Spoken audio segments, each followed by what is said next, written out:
കോടതി ഫീസ് പരിഷ്കരണമാണ്. കോടതി ഫീസുകൾ പരിഷ്കരിച്ചിട്ട് 2 പതിറ്റാണ്ടുകൾ കഴിഞ്ഞിട്ടുണ്ട്.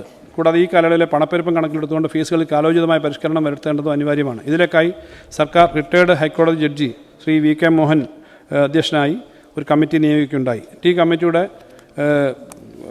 ഇടക്കാല റിപ്പോർട്ടിലെ ശുപാർശയെ തുടർന്ന് കഴിഞ്ഞ ബജറ്റിൽ 2 പുതിയ മേഖലകളിൽ ഫീസ് ഏർപ്പെടുത്തുകയുണ്ടായി. എങ്കിലും ഒട്ടേറെ മേഖലകളിൽ ഫീസിൻ്റെ പരിധിക്ക് പുറത്തായിരുന്നു.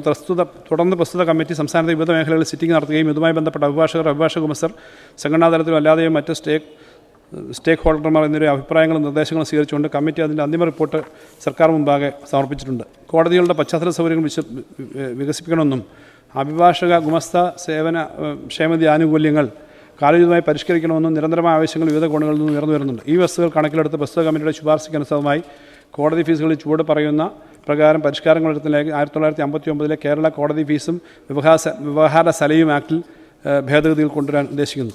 സാർ, ഇത് 10-20 പേജുണ്ട്. ഞാനത് വായിച്ചായിട്ട് കണക്കാക്കണം എന്ന് അഭ്യർത്ഥിക്കുന്നു. കാരണം കോടതി ആ കമ്മീഷൻ്റെ പ്രപ്പോസൽസാണ് സാർ. അല്ല പറഞ്ഞല്ലോ, അത് പറയാം സാർ. ഈ നിർദ്ദേശങ്ങൾ നടപ്പിലാക്കുക വഴി 150 കോടി രൂപയുടെ അധിക വരുമാനം പ്രതീക്ഷിക്കുന്നുണ്ട്. മോട്ടോർ വാഹന വകുപ്പ് സാർ, സംസ്ഥാനത്ത് രജിസ്റ്റർ ചെയ്തിട്ടുള്ള കോൺട്രാക്ട് കാരേജ് വാഹനങ്ങളുടെ നികുതി ഘടന ഏകീകരിച്ച് ലഘൂകരിക്കുന്നതാണ്. ടൂറിസം പ്രോത്സാഹിപ്പിക്കുന്നതിൻ്റെ ഭാഗമായി കോൺട്രാക്ട് കാരേജുകളിൽ ടൂറിസ്റ്റുകളെ യാത്രാ സൗകര്യം വർദ്ധിപ്പിക്കേണ്ടത് അനിവാര്യമാണ്. ഇതിനായി പുഷ്ബാക്ക് സീറ്റുകളുള്ള കോൺട്രാക്ട് കാരേജുകളുടെ ത്രൈമാസ നികുതി കുറയ്ക്കുകയാണ്. മാത്രമല്ല, മോട്ടോർ വാഹന വകുപ്പ് ഉപയോഗിച്ച് വരുന്ന വാഹൻ സോഫ്റ്റ്വെയറിൻ്റെ കോൺട്രാക്ട് കാരേജുകളെ അവയുടെ സീറ്റുകളുടെ തരത്തിനനുസരിച്ച് വേർതിരിക്കാത്തതിനാൽ ഇത്തരം വാഹനങ്ങളുടെ നികുതി നിർണ്ണയിക്കുന്നതിലെ സങ്കീർണത ഒഴിവാക്കുന്നതിനായി അവയുടെ നികുതി സീറ്റുകളുടെ എണ്ണത്തിനനുസരിച്ച് താഴെ പറയുന്നത് വിധം പുനഃക്രമീകരിക്കുന്നു. കോൺട്രാക്ട് കാരേജ് വാഹനങ്ങളുടെ സീറ്റുകളുടെ എണ്ണം 6 മുതൽ 12 വരെയാണെങ്കിൽ നിലവിലുള്ള ത്രൈമാസ നിരക്ക് ഓർഡിനറി നിരക്ക് 250, പുഷ്ബാക്ക് നിരക്ക് 450, സ്ലീപ്പർ സീറ്റ് 900 എന്നിവയാണ്. ഇവ ഏകീകരിച്ച് ത്രൈമാസ നിരക്ക് ഓരോ സീറ്റിനും 350 രൂപയാക്കുന്നു. കോൺട്രാക്ട് കാരേജ് വാഹനങ്ങളുടെ സീറ്റുകളുടെ എണ്ണം 13 മുതൽ 20 വരെയാണെങ്കിൽ നിലവിലുള്ള ത്രൈമാസ നിരക്ക് ordinary seat 450, പുഷ്ബാക്ക് seat 650, sleeper seat 1350 എന്നിവയാണ്. ഇവ ഏകീകരിച്ച് ത്രൈമാസ നിരക്ക് ഓരോ യാത്രക്കാരനും 600 രൂപയാക്കുന്നു. കോൺട്രാക്ട് കാരേജ് വാഹനങ്ങളുടെ സീറ്റുകളുടെ എണ്ണം 20-ൽ നിന്ന് അധികമാണെങ്കിൽ നിലവിലുള്ള ത്രൈമാസ നിരക്ക് ordinary seat 650, പുഷ്ബാക്ക് seat 900, sleeper seat 1800 എന്നിവയാണ്. ഇവ ഏകീകരിച്ച് ത്രൈമാസ നിരക്ക് ഓരോ യാത്രക്കാരനും 900 രൂപയാക്കുന്നു. ഇതുപോലെ തന്നെ സ്ലീപ്പർ ബർത്തുകൾ ഘടിപ്പിച്ച ഹെവി പാസഞ്ചർ വിഭാഗത്തിൽപ്പെട്ട കോൺട്രാക്ട് കാറുകളുടെ ത്രൈമാസ നികുതി ഓരോ ബർത്തിനും നിലവിലുള്ള 1800 രൂപ എന്നത് 1500 രൂപയായി ചുരുക്കി കുറച്ച് നിജപ്പെടുത്തുന്നു. കോൺട്രാക്ട് കാരേജ് വാഹനങ്ങളുടെ നികുതി ഇനത്തിൽ സർക്കാരിന് 292 കോടി രൂപയാണ് വാർഷിക വരുമാനം. ഈ ഏകീകരണത്തിലൂടെ സർക്കാരിന് 15 കോടി രൂപ അധിക വരുമാനം ലഭിക്കും. അന്യ സംസ്ഥാനങ്ങളിൽ രജിസ്റ്റർ ചെയ്ത സ്പെഷ്യൽ പെർമിറ്റ് എടുത്ത് കേരളത്തിലേക്ക്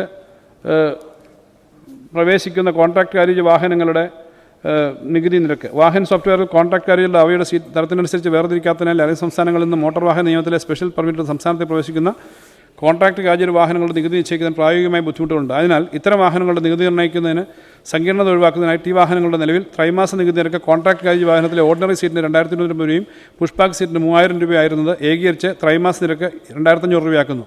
കോൺട്രാക്ട് കാരേജ് വാഹനങ്ങളിലെ യാത്രക്കാരുടെ എണ്ണം സ്ലീപ്പർ ബർത്തിന് നിലവിലുള്ള ത്രൈമാസ നിരക്ക് അനുസരിച്ച് ഓരോ ബർത്തിനും 4000 രൂപ എന്നുള്ളത് 4000 രൂപ തന്നെ നിലനിർത്തുന്നു.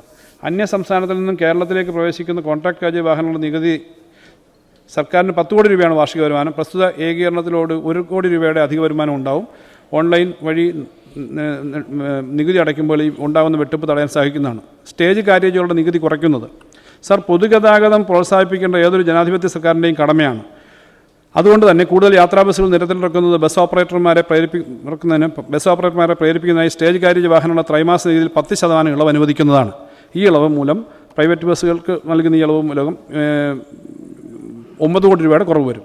15 വർഷം കഴിഞ്ഞ സ്വകാര്യ വാഹനങ്ങളുടെ നികുതി കാലപ്പഴക്കം ചെന്ന വാഹനങ്ങൾ മൂലം ഉണ്ടാകുന്ന അന്തരീക്ഷ മലിനീകരണം പരമാവധി കുറയ്ക്കുന്നതിന് നിരവധി പദ്ധതികൾ കേന്ദ്ര സംസ്ഥാന സർക്കാരുകൾ സ്വീകരിച്ചു വരുന്നുണ്ട്. ഇതിൻ്റെ ഭാഗമായി 15 വർഷം കഴിഞ്ഞ സർക്കാർ വാഹനങ്ങൾ പൊളിക്കുന്നതിന് സർക്കാർ സ്ക്രാപ്പിംഗ് പോളിസി പ്രഖ്യാപിച്ചിട്ടുണ്ടെങ്കിലും 15 വർഷം കഴിഞ്ഞ സ്വകാര്യ വാഹനങ്ങൾക്ക് ഈ നിബന്ധന ബാധകമാക്കിയിട്ടില്ല. അതിനാൽ പഴക്കം ചെന്ന സ്വകാര്യ വാഹനങ്ങളുടെ തുടരുപയോഗം നിരുത്സാഹപ്പെടുത്തുന്നതിൻ്റെ ഭാഗമായി 15 വർഷം കഴിഞ്ഞ മോട്ടോർ സൈക്കിളുടെയും സ്വകാര്യ ആവശ്യത്തിന് ഉപയോഗിക്കുന്ന മുച്ചക്ര വാഹനങ്ങളുടെയും മോട്ടോർ കാറുകളുടെയും നികുതിയിൽ 50% വർധനവ് വരുത്തുന്നു. സ്വകാര്യ വാഹനങ്ങളുടെ നികുതി ഇനത്തിൽ സർക്കാരിന് 110 കോടി രൂപയാണ് ലഭിക്കുക. ഇതുവഴി ഒരു വർഷം 55 കോടി രൂപയുടെ നികുതി വരുമാനം ഉണ്ടാവും. ഇലക്ട്രിക് വാഹനങ്ങളുടെ നികുതി പുനഃക്രമീകരിക്കൽ ഒറ്റത്തവണ നികുതി അടച്ചു വരുന്ന സ്വകാര്യ ഇലക്ട്രിക് വാഹനങ്ങൾക്ക് 15 വർഷത്തെ നികുതിയായി നിലവിൽ ഈടാക്കി വരുന്നത് 15% നികുതിയാണ്. വിലയുടെ അടിസ്ഥാനത്തിൽ ഇത് പുനഃക്രമീകരിക്കും. അതായത് 4 ചക്രങ്ങളുള്ള സ്വകാര്യ ആവശ്യത്തിന് ഉപയോഗിക്കുന്ന ഇലക്ട്രിക് വാഹനങ്ങളുടെ ഒറ്റത്തവണ നികുതി അവയുടെ വിലയുമായി ബന്ധപ്പെടുത്തിക്കൊണ്ട് താഴെ പറയുന്ന തരം പുനർനിശ്ചയിക്കുന്നു.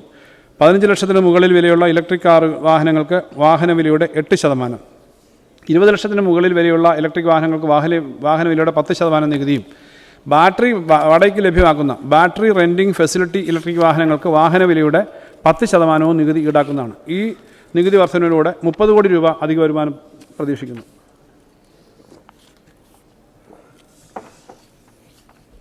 സ്റ്റേറ്റ് GST സർ, 50,000 രൂപയിൽ താഴെയുള്ള 20,000-ഓളം ചെറുകിട അരിയറകൾ ഒഴിവാക്കിയും ഖജനാവിലേക്ക് മുൻ ആംനസ്റ്റിയേക്കാൾ അധികം തുക ലഭ്യമാക്കിയും ആംനസ്റ്റി 2024 ചെറുകിട വ്യാപാരികൾക്ക് പ്രത്യേകിച്ചും കേരള വ്യാപാരി സമൂഹത്തിന് പൊതുവെയും പുതിയ ഉണർവ് നൽകി. എന്നാൽ ആംനസ്റ്റി 24-ന്റെ ഉയർന്ന സ്ലാബിലുണ്ടായിരുന്ന ഇളവിൻ്റെ നിരക്ക് കൂടുതൽ ആകർഷമാക്കണമെന്ന ആവശ്യം വ്യാപാര സമൂഹത്തിൽ നിന്ന് ഉയർത്തിയിട്ടുണ്ട്.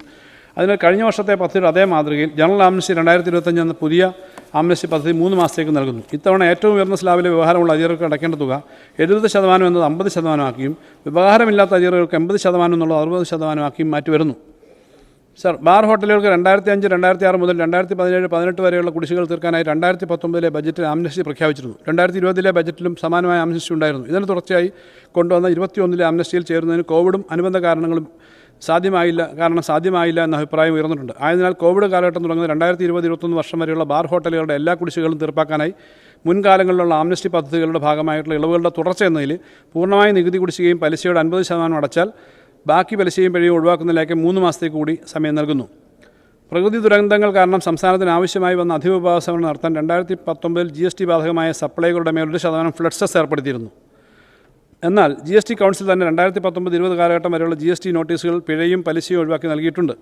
ഈ സാഹചര്യത്തിൽ 2021 ജൂലൈ വരെയുള്ള ഫ്ലഡ് സെസ് ഇനി ആരെങ്കിലും അടയ്ക്കാൻ ബാക്കിയുണ്ടെങ്കിൽ അവർക്ക് പിഴയും പലിശയുമില്ലാതെ ഫ്ലഡ് സെസ് ആംനസ്റ്റി 2025 പ്രഖ്യാപിക്കുന്നു. സർ, 2022 ഡിസംബർ മുതൽ ഡിസ്റ്റിലറിയുടെ ടേൺ ഓവർ ടാക്സ് ഒഴിവാക്കിയിട്ടുണ്ട്. എന്നാൽ 2022 ജൂൺ മുതൽ 22 ഡിസംബർ വരെയുള്ള കാലഘട്ടത്തിലെ ടേൺ ഓവർ ടാക്സ് ഒഴിവാക്കപ്പെട്ടിട്ടില്ലാത്തതിനാൽ അതിൻ്റെ കുടിശ്ശിക നിൽക്കുന്നുണ്ട്. ഇവ തീർപ്പാക്കാനായി ഡിസ്റ്റിലറി അറിയർ സെറ്റിൽമെൻറ്റ് സ്കീം 2025 പ്രഖ്യാപിക്കുന്നു. ഈ പദ്ധതിയിൽ ഇക്കാലയളവിലെ ടേൺ ഓവർ ടാക്സ് കുടിശ്ശിക പൂർണ്ണമായി അടച്ചാൽ പിഴ, പലിശ എന്നിവ ഒഴിവാക്കും. സർ, കേരള പൊതുവിൽപ്പന നികുതി നിയമത്തിന് കീഴിലുള്ള ചരക്കുകളുടെ നികുതി വെട്ടിപ്പ് തടയാനുള്ള സംവിധാനം ശക്തമാക്കുന്നതിൻ്റെ ഭാഗമായി നികുതി വെട്ടിക്കണമെന്ന ഉദ്ദേശത്തോടെ ചരക്ക് നീക്കം നടത്തിയാൽ അത്തരം ചരക്കുകളും ചരക്ക് നീക്കത്തിന് ഉപയോഗിക്കുന്ന വാഹനങ്ങളും പിടിച്ചെടുക്കാനും കണ്ടുകെട്ടാനുമുള്ള വ്യവസ്ഥ കേരള പൊതുവിൽപ്പന നികുതി നിയമത്തിൽ ഉൾപ്പെടുത്തും. സർ, GST കൗൺസിലിൻ്റെ ശുപാർശ പ്രകാരം കൊണ്ടുവന്ന 2025 യൂണിയൻ ഫിനാൻസ് ബിൽ പ്രകാരം 2017 കേന്ദ്ര ചരക്ക് സേവന നികുതി നിയമത്തിൽ ഉൾപ്പെടുത്തിയിട്ടുള്ള ഭേദഗതികൾക്ക് അനുസൃതമായി 2017 സംസ്ഥാന ചരക്ക് സേവന നികുതി നിയമത്തിലും ഭേദഗതിയിൽ വരുത്തും. രജിസ്ട്രേഷൻ സർ, സഹകരണ ബാങ്കുകൾ ചമയ്ക്കുന്ന ഗഹാനുകളും ഗഹാൻ റിലീസുകളും സബ് രജിസ്ട്രാർ ഓഫീസുകളിൽ ഫയൽ ചെയ്യുന്ന ഫയലിംഗ് ഫീസ് സ്ലാബ് വ്യവസ്ഥയിൽ പരിഷ്കരിക്കുന്നതാണ്. നിലവിൽ ഗഹാനുകൾക്കും ഗഹാൻ റിലീസുകൾക്കും 100 രൂപ ഫീസ് ഈടാക്കിയിരുന്നു. എന്നാൽ നിരക്ക് പരിഷ്കരിക്കുന്നതിൻ്റെ ഭാഗമായി 2 ലക്ഷം രൂപ വരെയുള്ള ഗഹാനുകൾക്ക് ഗഹാൻ റിലീസുകൾക്ക് 100 രൂപയും 2 ലക്ഷത്തിന് മുകളിൽ 10 ലക്ഷം രൂപയുള്ള ഗഹാനുകൾക്ക് ഗഹാൻ റിലീസുകൾക്ക് 200 രൂപയും 10 ലക്ഷത്തിന് മുകളിൽ 20 ലക്ഷം വരെയുള്ള ഗഹാനുകൾക്ക് ഗഹാൻ റിലീസുകൾക്ക് 300 രൂപയും 20 ലക്ഷത്തിന് മുകളിൽ 30 ലക്ഷം വരെയുള്ള ഗഹാനുകൾക്ക് ഗഹാൻ റിലീസുകൾക്ക് 400 രൂപയും 30 ലക്ഷത്തിന് മുകളിലുള്ള ഗഹാനുകൾക്ക് ഗഹാൻ റിലീസുകൾക്ക് 500 രൂപയുമായി ഫീസ് നിരക്കുകൾ വർദ്ധിപ്പിക്കാവുന്നതാണ്. ഗഹാൻ റിലീസുകൾക്കുള്ള ഫീസ് നിരക്കുകൾ പലിശ തുക ഉൾപ്പെടാതെ പ്രിൻസിപ്പൽ തുകയ്ക്ക് മാത്രമായി കണക്കാവുന്നതാണ്. ഗഹാനുകളുടെ ഫീസ് നിരക്ക് വർദ്ധിപ്പിക്കുന്നതിലൂടെ ഏകദേശം 15 കോടി രൂപയുടെ വരുമാനം പ്രതീക്ഷിക്കുന്നു. ഭൂനികുതി സർ, സംസ്ഥാനത്തിൻ്റെ സമഗ്ര വികസനത്തെ തുടർന്ന് കഴിഞ്ഞ ഏതാനും വർഷങ്ങളായി ഭൂമിയുടെ മൂല്യവും അതിൻ്റെ വരുമാന സാധ്യതകളും 10 മടങ്ങ് വർദ്ധിച്ചു. ഇപ്പോൾ ഈടാക്കുന്ന അടിസ്ഥാന ഭൂനികുതി തികച്ചും നാമമാത്രമാണ്. ഭൂമിയിൽ നിന്ന് സർക്കാരിന് ലഭിക്കേണ്ട വരുമാനം മെച്ചപ്പെടുത്തുന്നതായി നിലവിലുള്ള നികുതി സ്ലാബുകളുടെ നിരക്കുകൾ 50% വർദ്ധിപ്പിക്കുന്നതാണ്. ആയത് പ്രകാരം അടിസ്ഥാന ഭൂനികുതി ഏറ്റവും കുറഞ്ഞ സ്ലാബ് നിരക്കായ 6.1 പ്രതിവർഷം 5 രൂപ എന്നത് 7.5 രൂപയും ഏറ്റവും ഉയർന്ന സ്ലാബ് നിരക്കായ 6.1 പ്രതിവർഷം 30 രൂപ എന്നുള്ളത് 45 രൂപയാവും. സർ, പഞ്ചായത്ത് പ്രദേശത്ത് 8.16 വരെ 20 സെൻറ്റ് വരെ 6.1 പ്രതിവർഷം 5 രൂപ, 6.1 പ്രതിവർഷം 7 രൂപ 50 പൈസയാവും. 8.6 മുകളിൽ 6.1 പ്രതിവർഷം 8 രൂപ, അത് 6.1 പ്രതിവർഷം 12 രൂപയാവും. സർ, മുനിസിപ്പൽ കൗൺസിൽ പ്രദേശം 2.46 വരെ 6.1 പ്രതിവർഷം 10 രൂപയായിരുന്നു, അത് 6.1 15 രൂപയാവും. 2.6 മുകളിൽ 6.1 പ്രതിവർഷം 15 രൂപയായിരുന്നു, 6.1 22.5 രൂപയാവും.